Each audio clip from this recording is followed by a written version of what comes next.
আসসালামু আলাইকুম। আশা করি সবাই অনেক ভালো আছো। আজকে প্রথম অধ্যায় নিয়ে আলোচনা করব। একেবারে শর্টকাট, ছোট্ট একটু সময়ের মধ্যে প্রথম অধ্যায়ের বেসিক জিনিসটা বোঝার চেষ্টা করব এবং সহজে কিভাবে প্রথম অধ্যায় থেকে একটা সৃজনশীল আসলে আমরা খুব সহজে আনসার করতে পারি। আজকে ক্লাসটা হচ্ছে যারা একটু বায়োলজিতে যারা একটু দুর্বল তাদের জন্য। তো আজকে এই প্রথম অধ্যায় নিয়ে যদি আমরা আলোচনা করি তাহলে প্রথম অধ্যায়ের মূল পড়াশোনা হচ্ছে 5টা রাজ্য। আমরা জানি প্রথম অধ্যায়ের মধ্যে 5টা রাজ্য নিয়ে বিস্তারিত আলোচনা করা। একটা হচ্ছে মনেরা, প্রোটিস্টা, ফাঞ্জাই, প্লান্টি এবং এনিমেলিয়া। এই 5টা রাজ্যের বৈশিষ্ট্য যদি আমরা শিখতে পারি এবং এদের পারস্পরিক পার্থক্যগুলো যদি শিখতে পারি তাহলে প্রথম অধ্যায় থেকে একটা সৃজনশীল আমরা আনসার করতে পারবো।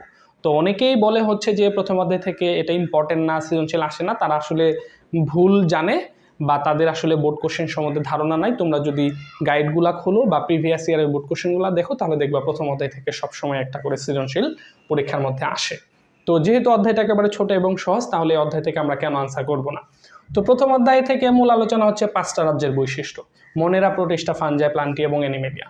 তো এই 5টা রাজ্যের বৈশিষ্ট্য আজকে আমরা খুব অল্প সময়ের মধ্যে শেখার চেষ্টা করব। আমরা যে রাজ্যই শিখি না কেন, যে রাজ্যের বৈশিষ্ট্যই লিখি না কেন, আমরা মূলত এই যে আমি হচ্ছে এই 7টা বেসিক প্রশ্ন রাখছি, এই 7টা বেসিক প্রশ্নের উত্তর দিলেই সেই রাজ্যের বৈশিষ্ট্য আমার হয়ে গেল। যেমন আমি মনেরার বৈশিষ্ট্য লিখবো, এই 7টা প্রশ্নের উত্তর লিখবো, মনেরার বৈশিষ্ট্য শেষ। 1, 2, 3, 4 এভাবেই লিখবো। আমি হচ্ছে প্রোটিস্টার বৈশিষ্ট্য লিখবো, এই 7টা প্রশ্নের উত্তর লিখবো। প্রোটিস্টার বৈশিষ্ট্য হলো আমি ঠিক সেমভাবে প্লান্টি আসুক, প্রোটিস্টা আসুক, এনিমেলিয়া আসুক, ফাঞ্জাই আসুক, যেটাই আসুক, 7টা প্রশ্নের বৈশিষ্ট্য লিখবো, উত্তর লিখবো। বৈশিষ্ট্যে এই 7টা প্রশ্নের উত্তর লিখবো, আমার ক্লিয়ার, সেই বৈশিষ্ট্য হয়ে গেল গা। আবার যখন পারস্পরিক পার্থক্য করবো তখন এই 7টা প্রশ্নের উত্তরের ভিত্তিতে আমরা পার্থক্য করবো। তার মানে এই 7টা প্রশ্ন যদি আমরা বুঝতে পারি তাহলে আমার এই 5টা রাজ্যের বৈশিষ্ট্য এবং 5টা রাজ্যের পারস্পরিক পার্থক্য হয়ে যাবে। তার মানে আমার অধ্যায়টাই শেষ হয়ে যাবে। আর একটা প্রশ্ন বাকি থাকবে, সেটা হচ্ছে দ্বিপদ নামকরণের নিয়ম। তো এটা শিখে নিলেই হলো। তো এই 5টা রাজ্যের বৈশিষ্ট্যের জন্য 7টা প্রশ্ন। এই 7টা প্রশ্ন কি? যেমন এখানে প্রথম প্রশ্নটা হচ্ছে কোষের সংখ্যা এবং কোষগুলা কিভাবে থাকে। এই হচ্ছে একটা কোষের সংখ্যা মানে কি, সেটা কি এককোষী নাকি বহুকোষী, আর কিভাবে থাকে, স্থলে থাকে না জলে থাকে, তারপর পরজীবী না মৃতজীবী, নাকি দলবদ্ধভাবে থাকে, কলোনিয়াল নাকি ফিলামেন্টাস নাকি হচ্ছে মাইসেলিয়াম, এই বিষয়গুলা। নিউক্লিয়াস কেমন, আমরা জানি নিউক্লিয়াস 2 ধরনের। একটা হচ্ছে আদি কোষ মানে আদি নিউক্লিয়াস যুক্ত মানে সুগঠিত নয়, আর একটা নিউক্লিয়াস হচ্ছে সুগঠিত। তাহলে আমরা যে রাজ্যেরই বৈশিষ্ট্য লিখবো জিজ্ঞেস করবো সেটা কি নিউক্লিয়াস সুগঠিত নাকি সুগঠিত নয়। তারপর হচ্ছে সাইটোপ্লাজমীয় অঙ্গাণু আছে নাকি নাই।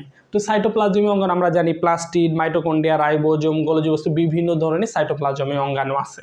তো এগুলা কি তার ভিতরে আছে নাকি নাই, কোনটা আছে কোনটা নাই।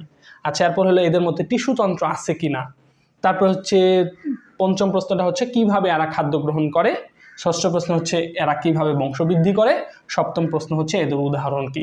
তার মানে আমরা 5টা রাজ্যের বৈশিষ্ট্য লিখবো, এই 7টা বৈশিষ্ট্য, মনেরার লিখবো 7টা বৈশিষ্ট্য, প্রোটিস্টার 7টা বৈশিষ্ট্য, সবগুলা 7টা বৈশিষ্ট্য, পার্থক্য একটু কম বেশি হতে পারে। আচ্ছা, এটা আস্তে আস্তে আলোচনা হবে।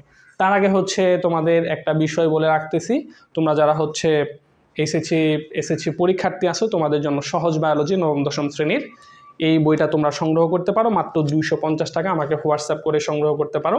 তারপরে হচ্ছে অথবা রকমারি.com থেকে নিতে পারো, অথবা ওয়াফি লাইফ থেকেও আমার এই বইটা সংগ্রহ করতে পারো। তবে একটা মনে রাখতে হবে, রকমারি.com থেকে 300 টাকা করে পড়বে, বা ওয়াফি লাইফ থেকে। আর যাই হোক, এই বইটা একটা বিশেষত্ব হচ্ছে এই বইটাতে তুমি হচ্ছে আসলে এক্স্যাক্টলি তুমি যে বইটা চাও এটাই হচ্ছে সেই বই। এই বইটা যারা সংগ্রহ করেছে বড় ভাইদের কাছ থেকে জিজ্ঞেস করতে পারো।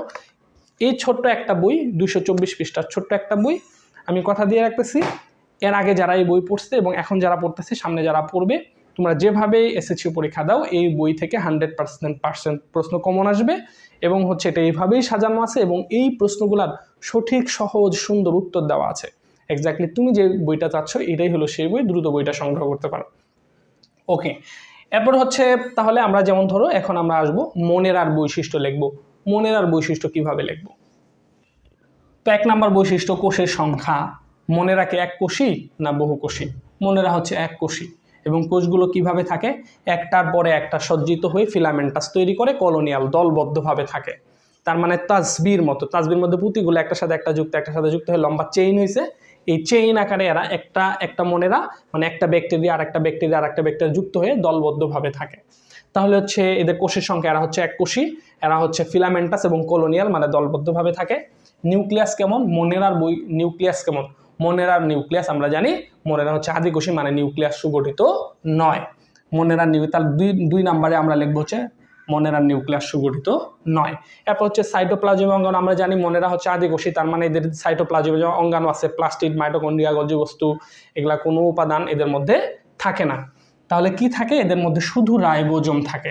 তাহলে সাইটোপ্লাজমীয় অঙ্গাণু, প্লাস্টিড, মাইটোকন্ড্রিয়া, এন্ডোপ্লাজমিক রেটিকুলাম ইত্যাদি সাইটোপ্লাজমীয় অঙ্গাণু থাকে না, শুধুমাত্র রাইবোজোম থাকে। টিস্যুতন্ত্র আছে নাকি নাই, একটা ভালো করে বিষয় খেয়াল করো যে টিস্যুতন্ত্র, এদের তো কোষটাই একটা মাত্র কোষ দিয়ে, একটা দেহ পুরো একটা জীব দেহই হলে একটা মাত্র কোষ দিয়ে তৈরি, তাহলে এদের টিস্যুতন্ত্র কিভাবে থাকবে, এদের টিস্যুতন্ত্র নাই। আচ্ছা, এরা কিভাবে খাদ্য গ্রহণ করে, মনেরা কিভাবে খাদ্য গ্রহণ করে, মনেরা হচ্ছে শোষণ পদ্ধতিতে খাদ্য গ্রহণ করে। তাহলে মনেরা খাদ্য কিভাবে খায়, শোষণ পদ্ধতিতে খাদ্য গ্রহণ করে। তবে এদের কিছু কিছু আছে যারা হলো সালোক সংশ্লেষণ করে, নিজের খাদ্য নিজে তৈরি করে। আচ্ছা, এরা কিভাবে বংশবৃদ্ধি করে, এরা হচ্ছে দ্বিবিভাজন প্রক্রিয়ায় বংশবৃদ্ধি করে। এদের উদাহরণ কি, এদের উদাহরণ হচ্ছে ব্যাকটেরিয়া এবং নীলাভ সবুজ শৈবাল। তাহলে মনেরার বৈশিষ্ট্য আসছে, তাহলে আমি কিভাবে লিখবো, নিচে মনেরার বৈশিষ্ট্য নিচে দেওয়া হলো। মনেরা এক কোষী ফিলামেন্টাস কলোনিয়াল। মনেরার 2 নাম্বার বৈশিষ্ট্য হচ্ছে এদের নিউক্লিয়াস সুগঠিত নয়। 3 নাম্বার বৈশিষ্ট্য এদের সাইটোপ্লাজমীয় অঙ্গাণু, প্লাস্টিড, মাইটোকন্ড্রিয়া, এন্ডোপ্লাজমিক জালিকা এগুলা কিছুই থাকে না, শুধুমাত্র রাইবোজোম থাকে। এদের টিস্যুতন্ত্র নেই। এরা হলো শোষণ পদ্ধতিতে খাদ্য গ্রহণ করে, কিছু কিছু সালোক সংশ্লেষণ পদ্ধতিতে খাদ্য তৈরি করে। এরা দ্বিবিভাজন প্রক্রিয়া বংশবৃদ্ধি করে। এদের উদাহরণ হচ্ছে ব্যাকটেরিয়া এবং নীলাভ সবুজ শৈবাল। এই গেল মনেরা। এখন আসো ফানজাই। তো ফানজাই কি, সেমভাবে এই 7টা প্রশ্নের উত্তর আমরা লিখব। যে ধরো মনেরা পর হচ্ছে প্রোটিস্টা। তো প্রোটিস্টার এক কোষী বা বহুকোষী, এরা হচ্ছে একা থাকে অথবা দলবদ্ধভাবে থাকতে পারে। এদের নিউক্লিয়াস কেমন, এদের নিউক্লিয়াস সুগঠিত, সাইটোপ্লাজমের সব ধরনের অঙ্গাণু থাকে, রাইবোজোমও থাকে। টিস্যুতন্ত্র না, এদেরও টিস্যুতন্ত্র থাকে না। কিভাবে খাদ্য গ্রহণ করে, এরা হচ্ছে যেহেতু এদের হচ্ছে প্লাস্টিড আছে, এরা নিজের খাদ্য নিজে তৈরি করে। তবে কিছু কিছু আবার খাদ্য তৈরি করতে পারে না। আবার হচ্ছে কিভাবে বংশবৃদ্ধি করে, এরা হচ্ছে কনজুগেশন প্রক্রিয়ায় বংশবৃদ্ধি করে। এদের উদাহরণ কি, এদের উদাহরণ হচ্ছে শৈবাল। আচ্ছা, এখনও যে ফানজাইয়ের বৈশিষ্ট্য যদি আসে, সেমভাবে আমরা দেখব। ফানজাই হচ্ছে এক কোষী হইতে পারে, বহুকোষীয় হইতে পারে। ফানজাইটা আবার কলোনিয়াল না, ওরা হচ্ছে কি মাইসেলিয়াম। আচ্ছা, ফানজাইয়ের নিউক্লিয়াস কেমন, নিউক্লিয়াস সুগঠিত, সাইটোপ্লাজমের সব ধরনের অঙ্গাণু থাকে, তবে ফানজাইয়ের মধ্যে প্লাস্টিড থাকে না, যার কারণে প্লাস্টিড কিন্তু নিজের খাদ্য নিজে তৈরি করতে পারে না। তাহলে এদের ফানজাইয়ের সাইটোপ্লাজমীয় সব ধরনের অঙ্গাণু থাকে, তবে প্লাস্টিড থাকে না। টিস্যুতন্ত্র কি, ফানজাইয়ের মধ্যে টিস্যুতন্ত্র থাকে, মনে রাখবা। মনেরার মধ্যে টিস্যুতন্ত্র নাই, তারপরে প্রোটিস্টার মধ্যে টিস্যুতন্ত্র নেই, ফানজাইয়ের মধ্যে টিস্যুতন্ত্র আছে। কিভাবে খাদ্য গ্রহণ করে, ফানজাইয়ের যেহেতু প্লাস্টিড নাই, তার মানে নিজে খাদ্য নিজে তৈরি করতে পারে। এরা শোষণ পদ্ধতিতে খাদ্য গ্রহণ করে।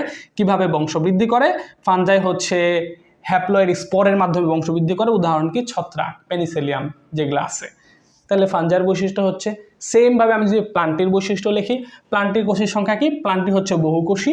এরা কিভাবে থাকে, স্থলে থাকে, জলে থাকে, সব জায়গাতে এরা থাকতে পারে। এদের নিউক্লিয়াস সুগঠিত, সাইটোপ্লাজমের সব ধরনের এদের অঙ্গাণু থাকে। এদের মধ্যে উন্নত টিস্যুতন্ত্র থাকে। তাহলে দেখো টিস্যুতন্ত্রের উন্নতি ঘটতেছে। তো মনেরাতে টিস্যুতন্ত্র ছিল না, তারপরে হচ্ছে প্রোটিস্টাতে টিস্যুতন্ত্র ছিল না, ফানজাই টিস্যুতন্ত্র আছে এখানে। আর প্লান্টের ক্ষেত্রে উন্নত টিস্যুতন্ত্র আছে। কিভাবে খাদ্য গ্রহণ করে, এরা নিজের খাদ্য নিজে তৈরি করে। কিভাবে বংশবৃদ্ধি করে, যৌন জনন প্রক্রিয়ায় বংশবৃদ্ধি করে। এদের উদাহরণ কি, আম, জাম, কাঁঠাল, লিচু, যত গাছ আছে সব। ব্যাস। এখন হচ্ছে অ্যানিমেলিয়ার ক্ষেত্রে যদি বলি, সেমভাবে অ্যানিমেলিয়ার কোষের সংখ্যা, অ্যানিমেলিয়া হচ্ছে বহুকোষী। এরা কিভাবে থাকে, জলেও থাকে, স্থলেও থাকে। নিউক্লিয়াস কেমন, এদের নিউক্লিয়াস হচ্ছে, এরা হচ্ছে নিউক্লিয়াস সুগঠিত, সাইটোপ্লাজমের সব ধরনের অঙ্গাণু থাকে, তবে এদের মধ্যে শুধু প্লাস্টিড থাকে না। আর যেহেতু প্লাস্টিড থাকে না, তার মানে এরা নিজে খাদ্য নিজে তৈরি করতে পারে না। টিস্যুতন্ত্র কেমন, এদের মধ্যে জটিল টিস্যুতন্ত্র। তাহলে প্লান্টের মধ্যে ছিল উন্নত টিস্যুতন্ত্র, আর অ্যানিমেলিয়ার মধ্যে হচ্ছে জটিল টিস্যুতন্ত্র। খাদ্য কিভাবে গ্রহণ করে, যেহেতু এদের প্লাস্টিড না, নিজের খাদ্য নিজে তৈরি করতে পারে না, অতএব এরা হলো খাদ্য গ্রহণ করানোটা, মানে কি গলা, এই যে মুখ দিয়ে চাবায় চাবায় খাদ্য গিলে, এটাকে কি বলে, খাদ্য গলাধকরণ। এরা হচ্ছে খাদ্য গলাধকরণ করে। কিভাবে বংশবৃদ্ধি করে, এরা যৌন জনন প্রক্রিয়া বংশবৃদ্ধি করে। দেখো প্লান্টিও কিন্তু যৌন জনন প্রক্রিয়া বংশবৃদ্ধি করছে। তাহলে অ্যানিমেলিয়াও যৌন জনন প্রক্রিয়া বংশবৃদ্ধি করে। এদের মধ্যে একটা পার্থক্য হলো, এদের যে গ্যামেট তৈরি হয়, জাইগোট তৈরি হয়, এই জাইগোটের মধ্যে ভ্রূণীয় স্তরের সৃষ্টি হয়। কিন্তু এটা হলো উন্নত বৈশিষ্ট্য, যেটা শুধু প্রাণীদের মধ্যে, অ্যানিমেলিয়ার মধ্যে লক্ষ্য করা যায়, অন্য কোনো কিছুর মধ্যে লক্ষ্য করা যায় না। তার মানে এদের যে জায়গোট হয় এটা হচ্ছে ভ্রূণীয় স্তরের সৃষ্টি হয়, এই কথাটা উল্লেখ করব। উদাহরণ হচ্ছে কি মানুষ, গরু, ছাগল, ভেড়া যা আছে, হাঁস মুরগি যা যত প্রাণী আছে সব উদাহরণ। তো আশা করি বিষয়টা বুঝতে পারছো। এই হচ্ছে 5টা রাজ্যের বৈশিষ্ট্য। তার মানে আমরা যে রাজ্যের বৈশিষ্ট্যের কথাই বলি সেই রাজ্য মূলত আমরা এই 7টা প্রশ্নের হচ্ছে উত্তর দিলেই সেই রাজ্যের বৈশিষ্ট্যগুলো হয়ে গেল। এখন ধরো পার্থক্য করবো কি, যেমন হচ্ছে আমি একটা পার্থক্য বোঝাই দেয়, বাকিগুলো তোমরা করবা। যেগুলা হচ্ছে পার্থক্য থাকবে ওই কটা পার্থক্য দিবা, আর যেগুলা মিল থাকবে ওটা পার্থক্য হলো না। যেমন হচ্ছে আমি যদি মনেরার সাথে প্রতিষ্ঠার পার্থক্য করি তাহলে সবগুলাই পার্থক্য আসবো। দেখো মনেরার সাথে পার্থক্য, এই 7টা বেসিক বৈশিষ্ট্যের উপরে মনেরার সাথে প্রতিষ্ঠার পার্থক্য লিখবো। তো মনেরা হচ্ছে এক কোষী, প্রতিষ্ঠা হচ্ছে এক কোষী হতে পারে, বহুকোষী হতে পারে। মনেরা হচ্ছে ফিলামেন্টাস কলোনিয়াল আর প্রতিষ্ঠা হচ্ছে ফিলামেন্টাস কলোনিয়াল, তবে মনেরা সবসময় দলবদ্ধ থাকে আর প্রতিষ্ঠা হলো এককও থাকতে পারে। এটা হলো একটা পার্থক্য। মানে মনেরা হচ্ছে এক কোষী আর প্রতিষ্ঠা হচ্ছে এক কোষী হতে পারে, বহুকোষী হতে পারে। নিউক্লিয়াস কেমন, মনেরা হচ্ছে নিউক্লিয়াস সুগঠিত নয়, প্রতিষ্ঠা হচ্ছে নিউক্লিয়াস সুগঠিত। সাইটোপ্লাজম, মনেরার মধ্যে কোনো ধরনের সাইটোপ্লাজম অঙ্গাণু থাকে না, প্রতিষ্ঠার মধ্যে সব ধরনের সাইটোপ্লাজম অঙ্গাণু থাকে। মনেরার মধ্যে টিস্যুতন্ত্র নাই, প্রতিষ্ঠার মধ্যে টিস্যুতন্ত্র নাই, অতএব এটা পার্থক্যের মধ্যে হবে না। তবে কিভাবে খাদ্য গ্রহণ করে, মনেরা হচ্ছে শোষণ পদ্ধতিতে খাদ্য গ্রহণ করে, কিছু কিছু সালোক সংশ্লেষণ প্রক্রিয়া অংশগ্রহণ করে। আর প্রতিষ্ঠার মধ্যে ওরা হচ্ছে নিজের খাদ্য নিজে তৈরি করে, কিছু কিছু শোষণ পদ্ধতিতে খাদ্য গ্রহণ করে। আর বংশবৃদ্ধি কিভাবে করে, মনেরা হচ্ছে দ্বিবিভাজন প্রক্রিয়া বংশবৃদ্ধি করে, আর হচ্ছে ফাঞ্জাই হচ্ছে কনজুগেশন প্রক্রিয়া, প্রতিষ্ঠা হচ্ছে কনজুগেশন প্রক্রিয়া বংশবৃদ্ধি করে। উদাহরণ কি, মনেরার উদাহরণ হচ্ছে ব্যাকটেরিয়া, আর ফাঞ্জাইয়ের উদাহরণ এই প্রতিষ্ঠার উদাহরণ হচ্ছে হলো শৈবাল। তাহলে বুঝতে পারছি ঠিক সেম ভাবে আমি এই 7টার বেসিক ভিত্তিতে মনেরার সাথে ফাঞ্জার বৈশিষ্ট্য করতে পারবো, প্লান্টির সাথে এনিমিলিয়ার বৈশিষ্ট্য করতে পারবো, ফাঞ্জার সাথে প্রতিষ্ঠার বৈশিষ্ট্য করতে পারবো, যে বৈশিষ্ট্য আসলে আমি আশা করি পারবো। এই হচ্ছে প্রথম অধ্যায়ের মূল বেসিক আলোচনা। আর বাকি থাকলে দ্বিপদ নামকরণ নিয়ম, ওটা তো সবাই জানি আমরা। তো এই হচ্ছে শর্টকাট প্রথম অধ্যায়।